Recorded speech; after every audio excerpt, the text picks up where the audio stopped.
Assalamualaikum warahmatullahi wabarakatuh. Salam Sri Rahim Swantoro. Salam segitiga emas Joglo Sumarkali. Jadi sedikit saya ingin menyimak apa yang ada di media ya, mainstream mengenai kembali lagi yang saya tekankan bahwa ini bukan satu yang harusnya kita perdebatkan, namun kembali ke konsep tentang pembangunan itu dari mulai zaman kemerdekaan sesuai dengan Undang-Undang Dasar, kemudian Pancasila, dan juga garis-garis besar haluan negara. Ini yang selama ini dilupakan oleh para elit birokrat, kemudian elit politik, akademi, praktisi, dan juga pegiat-pegiat media yang lainnya, bahwa konsep atau mindset tentang IKN itu seharusnya mengacu kepada garis-garis besar haluan negara dalam hal pembangunan nasional secara menyeluruh dan berkesinambungan. Ini yang ingin saya komentari melalui konten ini, terutama sekali menilik kepada Kepala Bappenas, yaitu Adrinov Caniago. Tadi saya sempat membaca sedikit mengenai kenapa sampai beliau sendiri keluar statement yang mengatakan beliau menemui atau ditemui, atau boleh dikatakan di sini secara argumentasi itu berperang ya, boleh dikatakan itu melawan macan. Ini satu mindset yang merusak citra pemikiran bangsa kita, bahwa apa yang menjadi dasar pemikiran kemudian program pembangunan pemerintah yang sedang berjalan atau pemerintah dalam satu periode ya, pemerintahan negeri ini tentu tidak terlepas dari konteks humanity, kemudian konteks pembangunan nasional secara menyeluruh yang berdasarkan kepada konstitusi. Nah, di sini kita kembali melihat bahwa yang dibahas adalah mengenai pemindahan ibu kota, ya kan, pemindahan ibu kota. Dan kembali saya tekankan dan saya ingatkan kembali kepada beliau bahwa dulu beliau pernah beberapa waktu yang lalu sudah kita push, kita bahas supaya kita mengingatkan bahwa dari awal menata ibu kota Jakarta bukan memindahkan ibu kota negara ya, menata ibu kota.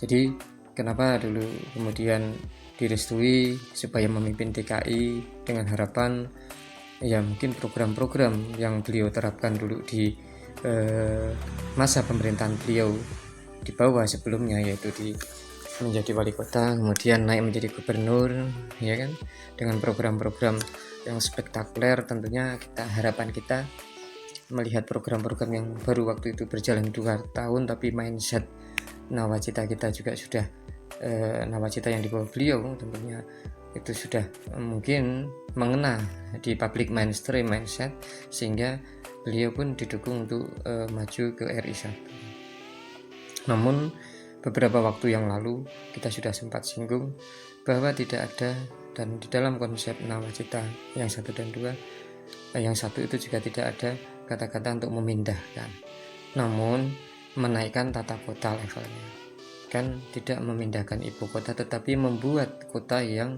setingkat dengan metropolitan. Ini harus kembali lagi dijadikan satu sorotan. Jadi di situ boleh dikatakan ya kan, IKN itu dihembuskan tujuannya apa?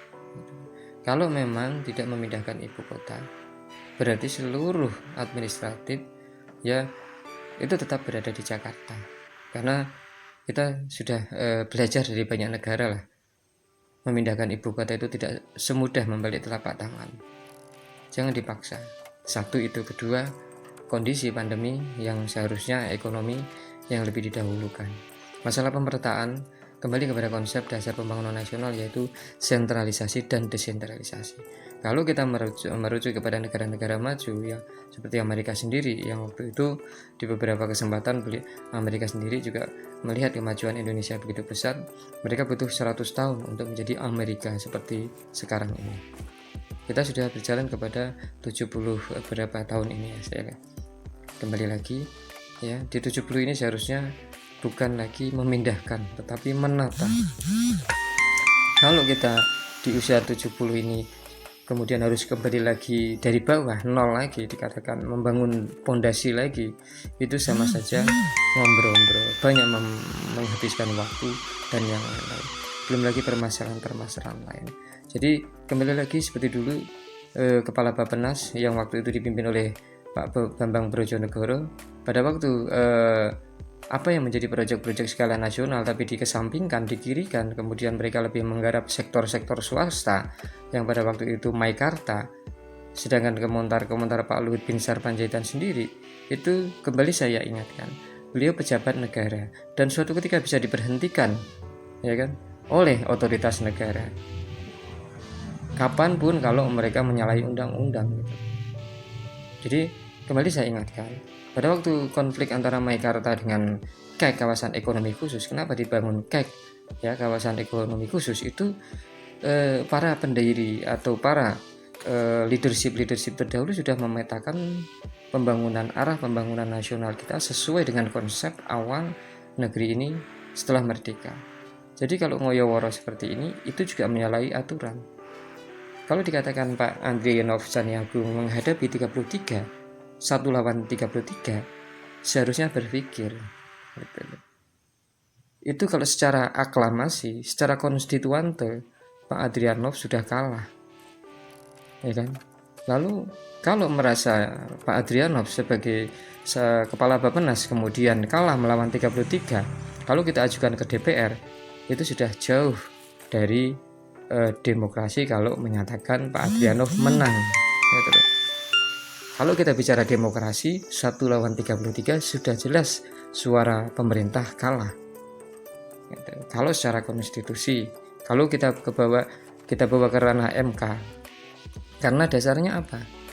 Kembali lagi bahwa pembangunan nasional berkesinambungan itu menggunakan konsep sentralisasi dan desentralisasi. Itu yang paling utama yang tidak disentuh oleh para elit birokrat ya, elit politik, akademisi dan praktisi, bahwa konsep dasar pembangunan nasional berkesinambungan sesuai dengan undang-undang adalah 2 model, yaitu sentralisasi dan desentralisasi. Desentralisasi dibangun setelah pasca perang revolusi fisik ya 1945. Dimulailah membangun pusat-pusat pemerintahan sentralisasi dengan membangun pusat-pusat pemerintahan terutama di wilayah-wilayah provinsi dulu. Dalam kurun 50 tahun seperti dalam perencanaan dengan dimulai Repelita, kemudian Pelita, itu sudah terkonsep. Ya, jadi jarang sekali para elit politik dan birokrat, kemudian para praktisi, akademisi dan yang lainnya yang fokus menyorot tentang program, konsep program, mindset, main utamanya program pembangunan nasional skala berkesinambungan. Jadi kalau 70 tahun lebih kita kemudian memindah ibu kota, berarti kita harus mulai dari nol lagi. Itu yang pertama. Dan kalau menilik sejarah, dikatakan di situ dulu pernah ya ibu kota dipindahkan, itu karena kondisi saat itu yang tidak menentu atau dalam kondisi konflik revolusi fisik, baik di era zaman kerajaan maupun di era perang kemerdekaan. Ini perlu dicatat. Pemindahan ibu kota itu pada waktu itu karena kondisi revolusi fisik. Ya. Sedangkan di Jakarta, sedangkan kondisi saat ini tidak ada revolusi fisik. Itu yang pertama. Dan satu lagi, kenapa dulu Pak Jokowi itu diharapkan untuk menduduki DKI 1 dengan harapan bisa menata banjir dan kemacetan. Menata itu bisa berarti kita, kenapa daerah itu banjir, kenapa daerah itu macet. Dan ingat, di tahun 2011 kalau tidak salah dulu, pada waktu beliau menjadi gubernur DKI Jakarta, itu kan sudah pernah mengeluarkan sayembara itu dengan berhadiah 100 juta jika para publik itu bisa memberikan pendapat bagaimana mengurai kemacetan. Itu saya masih ingat, saya waktu itu berkendara di Jalan Jenderal Gatot Subroto pada waktu macet. Saya baca media di internet, kemudian di situ pernyataan Pak Jokowi pada waktu jadi di Gubernur DKI 1 mengeluarkan sayembara. Ya, jadi kembali lagi, kalau intinya adalah mengurangi kemacetan dan yang lainnya, itu tugas presiden gitu. Dan itu beliau dulu dinaikkan sebagai DKI 1, tugas beliau 2 periode. Itu pun tadinya kita mau tagih gitu loh. Dengan majunya Ahok menggantikan dengan konsepnya Smart City, ya, dengan konsep IT bisa dipantau daerah rawan macet, daerah rawan kriminal, daerah rawan bencana, daerah rawan dadak bengek, itu bisa dipantau dari Smart City System. Kalau Ahok dengan memasang CCTV, ya kan. Kalau presiden setelah beliau naik dari DKI 1 dengan menggunakan drone, ingat itu gitu loh, diingat gitu loh. Jadi kita mau menagih janji gitu loh, menagih janji, dan ini sudah barang tentu gitu loh. Ketika Kepala Bappenas Andrianov Saniago mengatakan dia, ya kan, saya pikir tadi saya mau dikeroyok 1 lawan 3, nggak taunya 1 lawan 33. Harusnya Anda itu mikir gitu, 1 lawan 33 sudah barang tentu kalah. Kok Kepala Bappenas masih tidak mengakui, apa mau menggunakan kekuasaan kediktatoran, ya kan? Kalau di dalam konstituante, kalau di dalam suara demokrasi itu jelas kalah 1:33. Itu apalagi ini pakar dan akademisi, tentu memiliki alibi yang kuat gitu loh. Ditambah apa yang saya sampaikan bahwa konsep pembangunan kita adalah desentralisasi dan sentralisasi. Kalau kita melihat selama 50 tahun lebih kita sudah melakukan desentralisasi, tentu sudah saatnya kita berpikir 50 tahun kita melakukan pemerintah melakukan sentralisasi, membangun pusat-pusat kota pemerintahan di provinsi, sudah saatnya kita melakukan sentralisasi, membangun dari mulai kota, kabupaten, kecamatan, desa. Makanya kembali lagi, ya, kita harus kembali kepada konsep dasar pembangunan nasional kita. Kalau seperti ini sudah jalannya pemerintahan, berarti pembangunan ini sudah sesuai dengan garis-garis besar haluan negara. Makanya sudah kemarin mendapat kontra argumentasi bagaimana menjalankan undang-undang, sudah merubah undang-undang, sudah merubah garisan haluan negara. Berarti kan pemerintah dalam hal ini, kalau mereka masih ngoyo-woro, berarti bertentangan dengan konstitusi gitu. Ya. Kita rakyat pun bisa gitu loh, fungsinya media sosial, ya kan, ini dibuka channelnya, kerannya, ini negara memiliki kepentingan gitu loh, memiliki kepentingan secara konstitusi, bagaimana pendapat rakyat, bagaimana publik. Ini sebagai salah satu media pendidikan publik, juga sebagai satu saluran ekspresi publik, karena selama ini birokrasi kita mandek gitu loh, di jalur-jalur birokrasi kita diberi kemudahan. Nah, jadi kembali lagi gitu loh, bahwa konsep pembangunan nasional kita adalah berkesinambungan dan memiliki konsep sentralisasi serta desentralisasi. Jadi gitu loh. Nah, ini dari permasalahan yang disampaikan menguraikan macet, ya lalu bagaimana? Kenapa dulu didapuk menjadi DKI 1, kemudian supaya tidak bertentangan antara DKI 1 dengan presiden, kebijakan pusat, kemudian Pak Jokowi disupport untuk maju RI 1 menduduki presiden supaya bisa menata ibu kota, bukan memindahkan ibu kota. Kalau memindahkan ya nggak usah pilih, dari dulu kita pilih yang lain gitu loh. Itu suara saya, suara kita semua juga. Kan ada yang lebih urgent, ada yang lebih penting, yaitu ekonomi masyarakat di saat pandemi gitu loh. Kembali lagi, kalau Kepala Bappenas seperti dulu Pak Bambang Brojonegoro, kemudian dibantu oleh Pak Luhut Binsar Panjaitan pada waktu mau mengalahkan kawasan ekonomi khusus yang sudah dirancang oleh para pendahulu kita, apakah mereka lebih leadership, apakah mereka lebih patriotik, apakah mereka lebih berkompeten dengan para founding father kita atau pendahulu beliau? lebih senior daripada beliau. Makanya kan akhirnya pada waktu itu Pak Bambang Brojonegoro pun menyerah, akhirnya Meikarta kolab, ya kan, karena memang seharusnya Meikarta yang ikut aturan kawasan ekonomi khusus, yang mendapat bantuan kalau mereka ingin mengikuti program pemerintah. Kawasan ekonomi khusus itu sudah mengacu kepada RDTR, RT/RW. Itu loh. Ini banyak sekali tiba-tiba proyek itu dimunculkan, tiba-tiba kemudian belum selesai pembahasan undang-undangnya dan yang lainnya sudah dibangun, sudah dijalankan. Nah, ini gaya macam apa gitu? Pemerintahan gaya macam apa? Negara gaya macam apa gitu? Saya mau tanya gitu. Ya kan? Kalau memang istilahnya kepala Bappenas di sini saya menyoroti kepala Bappenas, seharusnya mereka kan berpikir kembali lagi kepada konsep dasar pembangunan nasional secara menyeluruh berkesinambungan dengan asas tadi sentralisasi dan desentralisasi.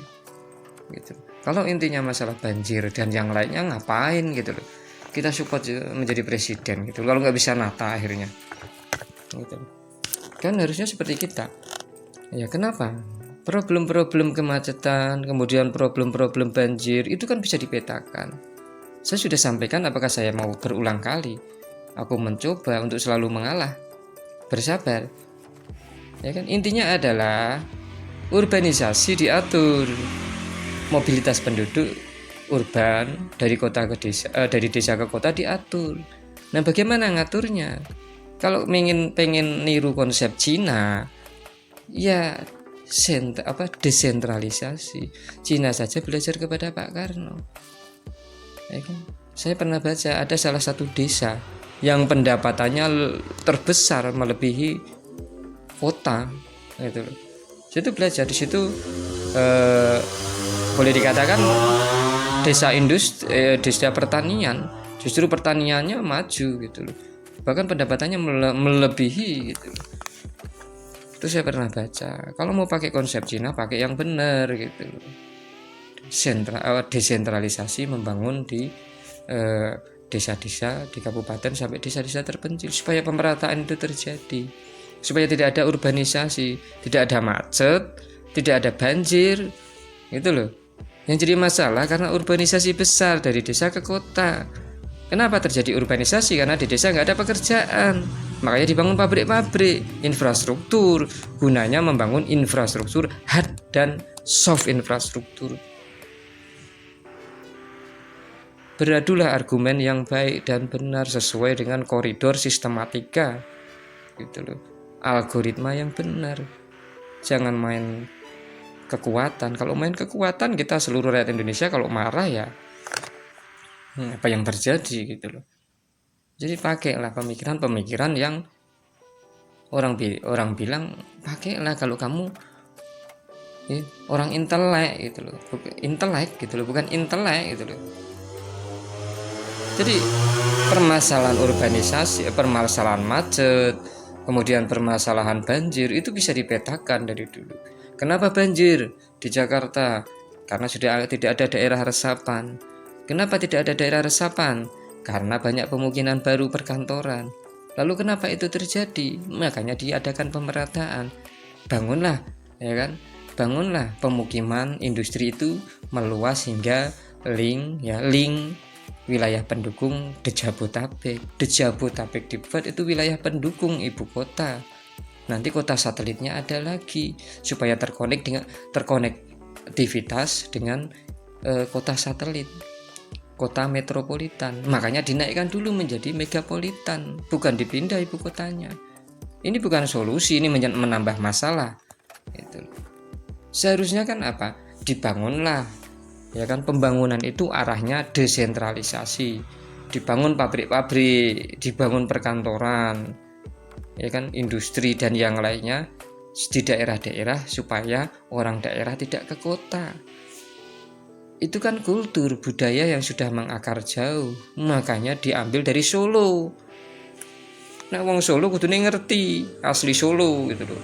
Raja dulu, ya kan, kehadapan kita, leluhur kita mengirim orang yang benar, wakilnya benar menata ibu kota Solo, turunan Solo. Solo itu jaya dulu. Kalau kita ingat dulu kan sejarahnya Surakarta, mereka bisa menata. Mereka Pakubuwono VII punya kekayaan, ya kan? Gitu loh. Itu karena mereka baldatun thayyibatun warubun ghafur, menata kerajaan dulu. Gitu loh. Sampai sekarang pun terkenal. Buat apa kita jauh-jauh minta leluhur ngirim orang untuk jadi DKI 1, RI 1 kalau nggak bisa mikir? Gitu loh. Nata hutan tanggung jawabnya supaya hutan nggak kebakaran, berpikir. Dulu zaman SBY pun saya mengatakan, ngapain nebar garam setiap nebar 8 miliar nggak digunakan punyanya teknologi dari BPPT. BPPT sudah mencoba hujan buatan, kita singgung itu. BPPT delehem buat apa duit riset gitu loh. Jadi riset itu perlu dilakukan gitu loh, tidak asal hantam kromo gitu loh. Diingatkan tapi selalu ngeyel. Secara konstitusi, secara aklamasi, secara demokrasi 1:33 kan sudah kalah gitu. Sudah situ konsepnya sudah nggak benar. Nah ini permainan macam apa gitu? Mereka kirim buzzer yang nggak tahu arah, ya kan? Kayak sekelas Denny Siregar dan yang lainnya di media, buzzer dari mana? Mau saya pun bisa kalau diajak bicara dengan Bung Adrian Napitupulu, ya kan itu. Mau dengan bukannya saya sok, tapi ayo kalau kita mau diskusi, atau dengan Bang Budiman Sujatmiko yang saat ini memproyeksikan, ya kan, Sukabumi Silicon Valley gitu. Jadi tolonglah pemerintah itu perhatikan gitu. Jangan sampai kita pun nanti menggeruduk, ya kan, MK melalui DPR, kita maju ke MK lagi karena sudah tidak sesuai dengan konstitusi gitu loh. Kalau kita merunut pada sistem matematika pembangunan nasional negeri ini. Jadi itu tolong diperhatikan. Makanya kalau di sini saya baca lagi, kalau wacana publik yang besar lahir 3 kali setahun, itu pemerintah tidak boleh diam, harus merespon dengan membuat kajian. Udah jelas kajian lah 3 tahunan itu. Sekarang pembangunan kita, konsep pembangunan nasional itu bertahun-tahun. Dari mulai zaman kemerdekaan itu orang-orang pintar gitu loh, sekolahnya pintar semua gitu loh. Pendiri negeri ini itu pintar-pintar semua. Kalau kita jabarkan konsep pembangunan mereka, bahkan kita tidak bisa membohongi diri. Cina pun dulu belajar kepada Pak Karno gitu loh, ya kan? Kalau kita belajar kepada negeri-negeri yang dicontoh gitu loh, Cina pun dulu nggak bisa mengalahkan, ya kan, kerajaan kita gitu. Kembali lagi kalau kita mau berperang gitu, kalau kita tidak berperang secara fisik, baiklah kita secara argumentasi, pemikiran, mindset kita berperang, ayo gitu. Tapi perang yang benar gitu loh, tidak dengan yang egoisme dan tidak sakarepe dewi, sak menangi dewi. Pemerintah itu bisa digulingkan kapan saja kalau memang tidak sesuai dengan konstitusi gitu loh. Karena apa? Kalau membangun ibu kota, kalau itu tujuannya, kalau dikatakan kembali lagi, tidak memindahkan ibu kota, membangun kota metropolitan yang setingkat dengan Jakarta. Jadi harus dikembalikan lagi. Kalau IKN ini dihembuskan untuk mempropaganda sebagai alat propaganda pemecah, ini hati-hati, ya kan? Ini hati-hati. Ini perang intelijen gitu loh, ya kan? Pemerintah bisa kapanpun gitu loh. Karena kalau melihat dari pola mereka memecah belah dengan isu IKN, pemindahan ibu kota, tidak dengan statement membangun kota metropolitan, ya. Karena tata kota itu harus dinaikkan sesuai dengan RDTR, RTRW. Kenapa dulu RDTR, RTRW? Ya kan, zamannya Pak SBY. Kemudian dulu ada percepatan pembangunan, ekonomi pembangunan itu LP3EI, apa itu, untuk mempercepat pembangunan. Itu caranya kalau saya bandingkan dengan dulu lebih bijak yang dulu daripada yang sekarang. Gitu. Kita belak-belakan saja gitu. Jadi kalau media itu memang sarana untuk publik bisa menyuarakan, tentu dengan konsep dan dasar pemikiran yang jelas, berdasarkan atas undang-undang atau konstitusi yang ada, berdasarkan kepada tujuan pembangunan nasional, konsep dasar pembangunan nasional, kemudian juga apa yang menjadi dasar program pembangunan nasional terdahulu itu estafet. Kalau merubah tatanan ya harus hati-hati gitu loh. Ini sudah merubah tatanan. Ya, jadi orang-orang yang tidak paham ya pro dan kontra jelas gitu. Tetapi yang paham tentu tidak ingin diam, karena kondisi negara dalam kondisi keuangannya dilanda pandemi saja sudah kalang kabut gitu loh. Sudah dibebani APBN-nya lagi untuk pemindahan ibu kota, kemudian nanti pembangunan yang lain-lain. Kan yang terjadi nanti Jakarta jadi tidak terfokus. Itu sudah memecah belah. Harusnya kita menata Jakarta terfokus. Akhirnya apa? Pikiran kita dipecah, sengaja kita dipecah. Dan hati-hati kalau kita itu menjadi satu sarana propaganda untuk memecah belah. Ya, itu hati-hati. Kalau orang-orang intelijen pinter kita yang berintelijen tinggi, presiden bisa kacau gitu. Ya kan? Pemerintah atau presiden pun bisa dituntut. Kemarin saya mendapat satu argumentasi. Coba sebutkan kamu, ya kan? Kalau presiden bisa dituntut oleh rakyat, saya kasih undang-undangnya, ya kan? Nah, rakyat secara sendiri atau aklamasi bisa menuntut presiden jika dia melanggar konstitusi. Jadi ingat, ini masukan saya. Jadi kembali lagi, apa yang saya sampaikan ini sesuai dengan koridor saya sebagai warga dan kepedulian saya kepada negeri ini, karena kondisi keuangan negeri kita di saat Covid. Harusnya pemerintah ya kembali lagi introspeksi diri. Dan di sini Kepala Bappenas juga, kalau alasannya persoalan kemacetan DKI menghabiskan anggaran sampai puluhan triliun, itu salah siapa? Ya salah Gubernur DKI satu. Kedua, kan saya bilang gitu loh. Kenapa dulu Pak Jokowi supaya didukung ke RI1? Supaya Pak Jokowi pada waktu itu berkoordinasi, bersinergi dengan Ahok. Gitu. Supaya komplit. Sebagai percontohan ibu kota. Ya kan? Ditata. Nah, caranya apa? Seperti tadi yang saya sampaikan. Kenapa bisa macet? Ya kan? Kenapa bisa tidak ada resapan air? Kenapa ada mobilitas urbanisasi tinggi ke Jakarta? Ini yang jadi pokok permasalahan. Makanya saya kan pada waktu tahun 2011, pada waktu sayembara, ya kalau nggak mau macet, perumahan dan industri disebar di wilayah Jabodetabek. Tahun 1996 waktu saya kerja di Jakarta, Pak Harto sudah mempunyai konsep, itu dibuat tram.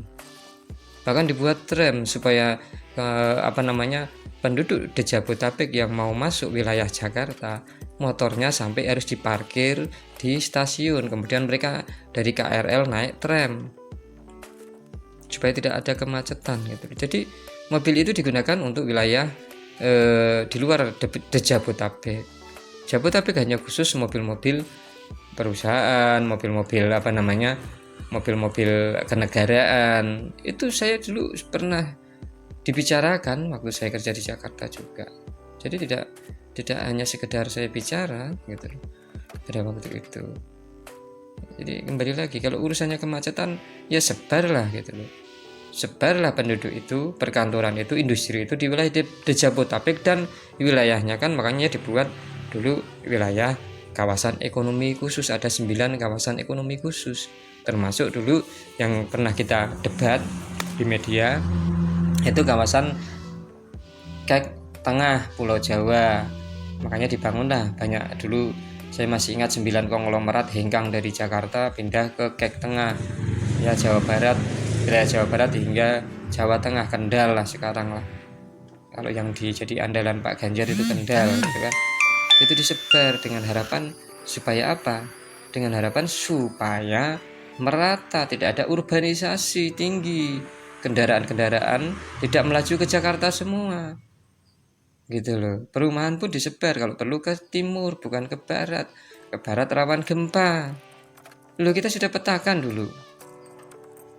Loh, saya bicara juga berdasarkan fakta, dan kita dulu turut di situ dengan rekan-rekan.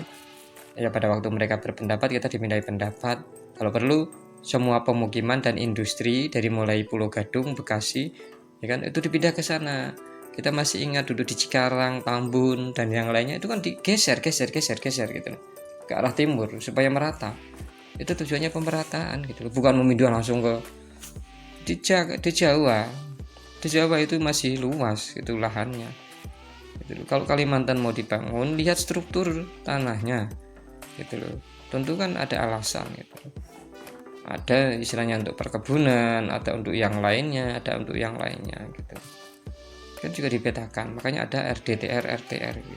Jadi kembali lagi, kalau alasannya di sini adalah persoalan kemacetan DKI Jakarta menghabiskan anggaran puluhan sampai puluhan triliun, lalu apa gunanya gitu loh. Dulu dari Solo dibawa ke Jakarta, kemudian dinaikkan supaya duduk di RI 1, harapannya tidak bertabrakan dengan presiden pada waktu Pak Jokowi menata ibu kota, makanya dipadukan dengan Ahok gitu loh. Dan ini juga politik juga gitu loh. Saya juga kembali mengingatkan gitu, tolong deh, ini ya kita semua rakyat sudah capek gitu, sudah, kita butuh makan, kita butuh ekonomi yang lancar gitu loh.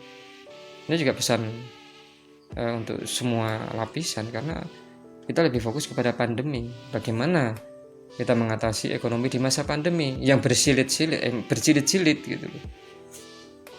Ya kan, kita baru mau naik sudah dikasih BLT, sudah dikasih suntikan dana untuk UMKM, baru mau naik datang lagi ya kan, bapaknya COVID, nanti datang lagi mbahnya COVID, nanti ponaannya, budinya, buliknya. Lah kapan gitu loh. Kita pun patut curiga rakyat gitu. Ya karena apa gitu loh. Begitu kita disuntik dana, kamu tak kasih modal 20 juta, tiba-tiba kita naik, tiba-tiba keponaannya COVID turun, ambles lagi. Jadi kita harus melihat pola-pola yang tidak sehat di sini. Kembali lagi saya mengatakan pola-pola yang tidak sehat. Kalau seperti itu, ya habislah uang negara. Begitu sudah dikasih modal naik sedikit, muncul lagi ini, utang lagi. Ini pengelolaan macam apa gitu. Jadi sekali lagi, kita diberi kebebasan mengemukakan pendapat di muka umum melalui media maupun langsung ya, dan itu dilindungi oleh undang-undang. Belajarlah kita berdemokrasi yang sehat kalau ingin menjadi negara yang sehat, bukan negara yang sakit gitu. Itu saja dari saya. Sekali lagi mohon maaf yang sebesar-besarnya. Apa yang saya sampaikan tidak mengurangi rasa hormat, tapi sebagai kewajiban warga negara yang peduli kepada kondisi saat ini. Sekali lagi, salam Sri Rahayu Nusantara, salam segitiga emas, Assalamualaikum.